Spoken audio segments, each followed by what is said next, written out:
England doesn't belong to London, it belongs to the kids of Newcastle and Merseyside and Leeds and Bristol as well. And when England do go on the road, the atmosphere's invariably good. Hi, I'm Jamie Hutchinson here with Henry Winter after England recorded a very comfortable 3-0 win against Wales at Wembley last night.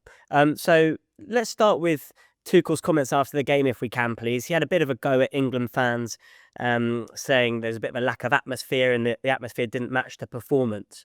Firstly, do you think that's fair of him to say that? Well, he's right. I mean, I think, those of us who've been going to Wembley for a long time know there are issues there, particularly with the club Wembley element. You could see that after half-time that a lot of the corporates hadn't sort of rejoined the game. And that must be frustrating for the players to maintain that intensity. But I just think that Wembley is great, but I think the FA need to use it more for, Oasis. If they regroup, they can make their money from that, and Wembley has to make money, and take England around the country a bit more, because England doesn't belong to London. It belongs to the kids of Newcastle and Merseyside and Leeds and Bristol as well. And when England do go on the road, the atmosphere's invariably good. You've also got to remember that this was a friendly against poor opposition with respect to Wales, and there was what a lot of England fans know as cap padding, which is where you go and you get the points for the game, which means you can get the tickets to Serbia, where England fans were fantastic in Belgrade, and you get the tickets for the Euros last summer, where England fans just sold out stadiums and were absolutely brilliant in terms of their atmosphere. So it's slightly more nuanced than Tuchel thinks, but look, Tuchel's basically a day tripper in English football. He'll be gone within 283 days. So you can understand why he isn't completely au fait with all the issues. Was it right to call out the England fans? Probably a little bit unwise, but he's winning. So any England manager can do whatever they like when they're winning. Yeah, do you think there's an argument? I mean, the performances against Serbia away was obviously brilliant, and last night for the first 20 minutes especially, they've been really good. But England fans might argue that before that, he hadn't really blown our socks off. So is that another reason why England fans might think, well, hang on a minute, you haven't had that many games in the job where we've been playing well for us to really get behind the team? I think most England fans that I know, particularly the hardcore, just look forward. And they look forward to have England got a team without ego, with energy, with players in the right position, with a system that everyone understands, under Tuchel. And clearly, as you say, in the last two games, absolutely. The games against Andorra were poor, but at least England are heading in the right direction under Tuchel in terms of the two last performances, 20 minutes against Wales and in Serbia, were outstanding. England will probably qualify on Tuesday in Latvia, in Riga, and that's really all that matters. So there's a lot of noise about it, and I can understand the headlines, but are England going in the right direction under Tuchel? Yes. Yeah, you mentioned without ego there. Obviously, he created lots of headlines when he left out Foden, Grealish and Bellingham from the squad. Do you think the performance last night vindicated that decision, especially around Bellingham? Well, Morgan Rogers, who played as the 10, absolutely played well. But I think if you were picking a team, and Tuchel can properly be judged only in the knockout stages of the World Cup, when England come up against a team like France, a team like Spain, a team like Argentina, who do you want in there? Jude Bellingham, who's a proven world-class performer, one of England's 2-3 best players, currently England Player of the Year at the moment, by the way. Or do you want Morgan Rogers? Rogers has been terrific, but he hasn't scored in 23 games. So I think that, look, it's fantastic that Tuchel's got these options, so maybe he was sending a message. But you know what? If you actually know a little bit about Bellingham and you know a little bit about Tuchel and the way that he conducts himself, there are actually quite a lot of similarities. I mean, the whole who else thing that Bellingham came up with after the great goal against Slovakia, which kept England in that tournament, there is a who else element to Thomas Tuchel. He talks about a team ethos, but talk to any of the clubs that he's been at, Bayern Munich, Chelsea, PSG, Borussia Dortmund. He's not always been a team player there. He's always fallen out with people there, whether players or the executive upstairs. I quite like Tuchel, and I like Bellingham's attitude, and they have a similar attitude. They're demanding of themselves, then they're demanding of others. I have to say, I really like that. So actually, everyone's trying to create a division between Tuchel and Bellingham, but actually, there's quite a lot in common of an elite mentality that they share. So why leave him out then in the first place, do you think? It's a really good question. I mean, I asked him about that in the in the press conference at Wembley. It's he sort of kind of hid behind he's got to get his rhythm back. He's got to get his fitness back fully after the operation. But you know what? There were a few other players in the squad who A, weren't in form, and B, weren't at full fitness. So I didn't buy that argument. I do understand the headlines that he's sending out a message, and you guys on talkSPORT have been discussing it at length, and rightly so. But why send out a message when you could actually have him on board? He is popular with the other players. I mean, remember, he is still technically part of the four-man leadership group. He is the spokesman, in inverted commas, for the younger generation of the players come through. And look, he's 22, and 22-year-olds do certain things, and they might, demand more attention or whatever. But work with him, work with this special player. He's playing for Real Madrid. He's won the Champions League. He is a very, very good player. He's featured highly in past Ballon d'Ors. So, absolutely. I mean, he's England will need him at the World Cup. And maybe, if Tuchel had come out and said, listen, he's such an important player, I'm going to rest him for this these 10 days. I want him to go to Dubai or wherever and get a bit of sun on him and just relax and recuperate and be fresh next summer, which is the most important thing.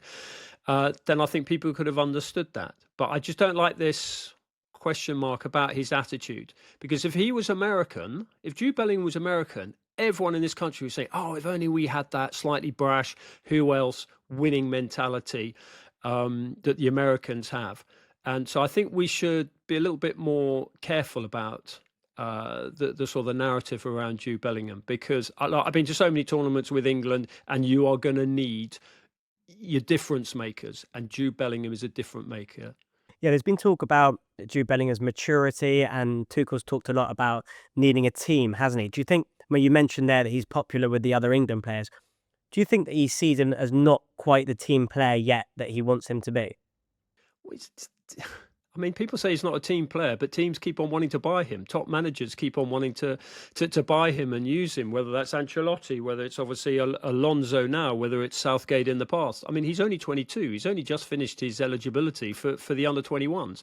And he's got, 40-odd caps. He is a special talent, which, to be fair to Tuchel, he absolutely acknowledges. Is he a maturity? I mean, how mature was Harry Kane in terms of his development as a player at 22? And Harry Kane has always been a fantastic role model, totally dedicated. But Jude Bellingham is far further into his career and his achievements than pretty much any other England player I can think of at the moment. I mean, one or two have won Champions Leagues. But yeah, I feel like I'm having to defend him too much, which is just ridiculous given what a fantastic footballer he is, and we should appreciate him. But you know what? I've been doing this covering England for more than 30 years, and there's always a narrative about one player. Particularly when the team are doing well, it's always a focus on what's Gaza up to. We can go back to Hoddle's era, special player, but is he doing enough tracking back or whatever? There's always that narrative, and I get that. But let's appreciate Jude Bellingham. And it's interesting, talking to broadcasters. The broadcast, TV and radio reporters, they really like Jude Bellingham. They find him down to earth, polite, turns up on time for his interviews. Print and digital, on sort of my side, is slightly different. He has a slight issue with the writers. But you know what? If that gives him an edge that drives him on to help England win the World Cup, because England won't be amongst the favourites for the World Cup. Whatever the bookies over here say, Spain, France and Argentina, they've got that mindset. Now, Bellingham's got that mindset, and we need more of that.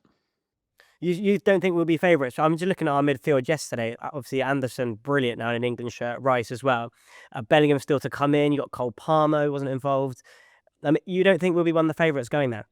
We will, from the English perspective and the England bookmakers' perspective. Absolutely, because that's always the way. England have always been favourites going into a tournament from our perspective. But talk to Argentinian journalists, talk to Spanish and French journalists, and they will say you've got some fantastic players. But it's just about getting the collective and particularly that winning mindset. So, yeah, look, if England get to the quarterfinals, that is the bare minimum. If they get to the semi-finals, fantastic. But of course, Tuchel is here, and the whole premise on what the Football Association decided when they appointed him was that he had to win. So England have got a fantastic squad. There'll be few better squads in this tournament. But hang on a sec. Let's compare England's defence with, say, France's. Let's compare the mentality and the recent experience of England compared to Argentina. And Spain as well. So remember last summer. So look, let's have a little bit of perspective. Absolutely. I'll be banging the drum and saying what fantastic players we've got. And to be honest, I've been going on about Elliot Anderson since his Bristol Rovers days, having met him down there at Bristol Rovers when he was on loan from Newcastle United, and just seen his development through the under-21s, through Newcastle, now at Nottingham Forest, seeing that partnership, as you allude to, with Declan Rice.